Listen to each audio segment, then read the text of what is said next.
अस्सलाम वालेकुम नाज़रीन, उम्मीद है आप खैरियत से होंगे। अल्लाह ताला हम सबको अपने ज़ुबान में रखे और हमें हर तरह की बीमारी से महफूज रखे। नाज़रीन, आज की जो वीडियो है ये उन लोगों के लिए बहुत ही आम है जिनको गुर्दे का कोई मसला है। और आज हम बात करेंगे हाइड्रोनेफ्रोसिस के ऊपर।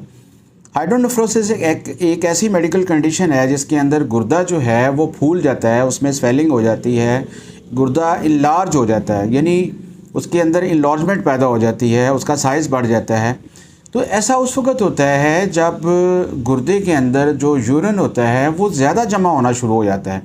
जो फ्लूइड्स होते हैं उसके अंदर ज़्यादा जब जमा होता है तो वो गुर्दे को ऊपर प्रेशर क्रिएट करता है, जिसकी वजह से गुर्दे के अंदर स्वेलिंग भी पैदा हो जाती है और गुर्दा फूलना शुरू हो जाता है। तो ये मर्ज़ जो है बाज़ एक गुर्दे के अंदर होता है हाइड्रोनेफ्रोसिस जो है, या दोनों गुर्दों के अंदर भी ये प्रॉब्लम जो है ये हो सकता है। अब इसकी हम अगर वजह की बात करें तो सबसे जो बुनियादी वजह है इसकी वो है यूरिनरी ट्रैक्ट ऑब्स्ट्रक्शन जो है, पेशाब की नाली के अंदर, यूरिथ्रा के अंदर या यूरेटर के अंदर अगर कोई रुकावट पैदा हो गई है, वो किसी स्टोन की वजह से हो सकती है, रसौली की वजह से हो सकती है, वो इन्फेक्शन की वजह से हो सकती है, या किसी और वजह से अगर वहाँ रुकावट पैदा हो चुकी है, तो ये इसकी हाइड्रोनेफ्रोसिस की एक बहुत बड़ी जो वजह ना बनते हैं। इसी तरह यूरिनरी ट्रैक्ट इन्फेक्शन जो है कि मसलन किसी वजह से पेशाब की नाली के अंदर, यूरिथ्रा के अंदर इन्फेक्शन हो गई है या मसाने के अंदर इन्फेक्शन हो गई है, तो उससे रिटेंशन हो गई है यूरिन के अंदर, तो वो भी इसकी एक वजह बन सकती है।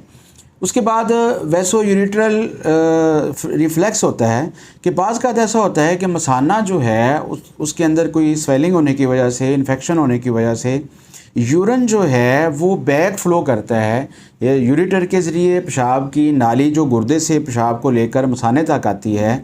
तो होता तो ये है ना कि पेशाब गुर्दे से मसाने की तरफ आए, लेकिन बाज़ का ऐसा होता है कि बैक फ्लो होना शुरू हो जाता है और गुर्दे की तरफ पेशाब का बहाव जो है वो बढ़ जाता है। तो उसकी वजह से गुर्दे के अंदर जो है वो फ्लूइड जो है ज़्यादा इकट्ठा हो जाता है, यूरिन ज़्यादा इकट्ठा हो जाता है, जिसकी वजह से गुर्दा जो है वो फूल जाता है।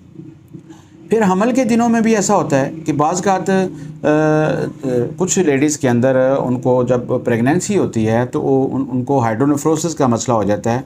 वजह ये होती है कि जैसे जैसे बच्चे की ग्रोथ होती है तो उनकी पेशाब की नाली के ऊपर दबाव पड़ता है, जिस दबाव की वजह से वहाँ पेशाब का बहाव जो है वो रुक जाता है और गुर्दे के अंदर पेशाब का प्रेशर बढ़ जाने की वजह से गुर्दा जो है वो फूलना शुरू हो जाता है।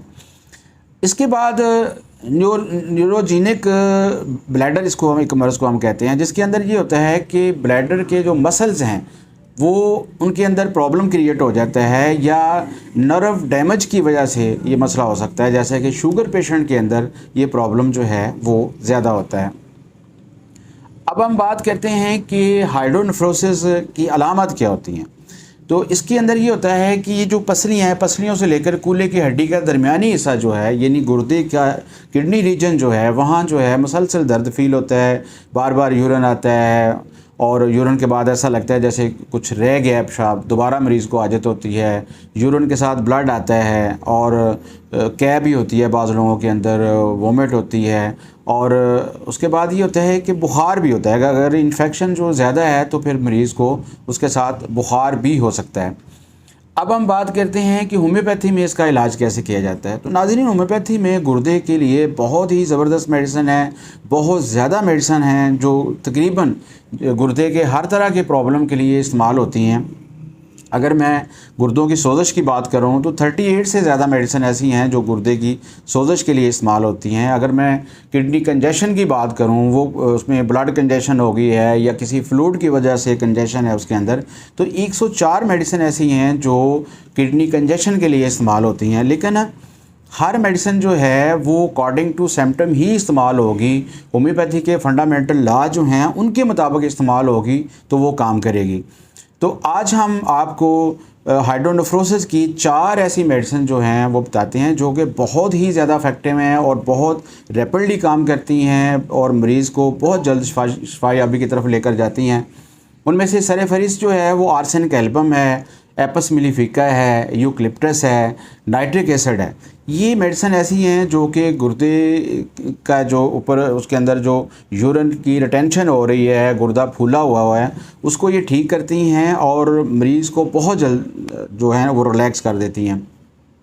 नाज़रीन, एक बात और आपने याद रखनी है कि जो होम्योपैथी के जीनियस डॉक्टर्स हैं वो कहते हैं कि होम्योपैथी की मेडिसिन जो हैं वो होम्योपैथिक टूल्स हैं। यानी ज़ाहिर बात है, जब किसी टूल के साथ आप कोई काम करते हैं तो उस टूल को कम्पिटेंट हैंड जो हैं वही इस्तेमाल कर सकते हैं। अब एक आदमी जो है किसी लेमैन की बताई हुई मेडिसिन को खुद से यूज़ कर लेता है और उसको फ़र्क नहीं होता, तो ये होम्योपैथी का कसूर नहीं है, ठीक है ना। तो हमेशा ख़ुद इलाजी ना करें, किसी अच्छे डॉक्टर से रब्ता करें।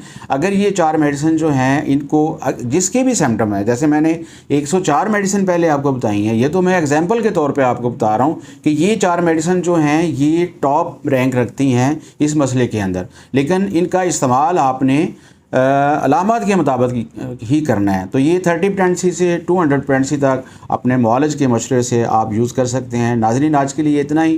डॉक्टर मोहम्मद नसीर अलवी को इजाज़त दीजिए। अस्सलाम वालेकुम।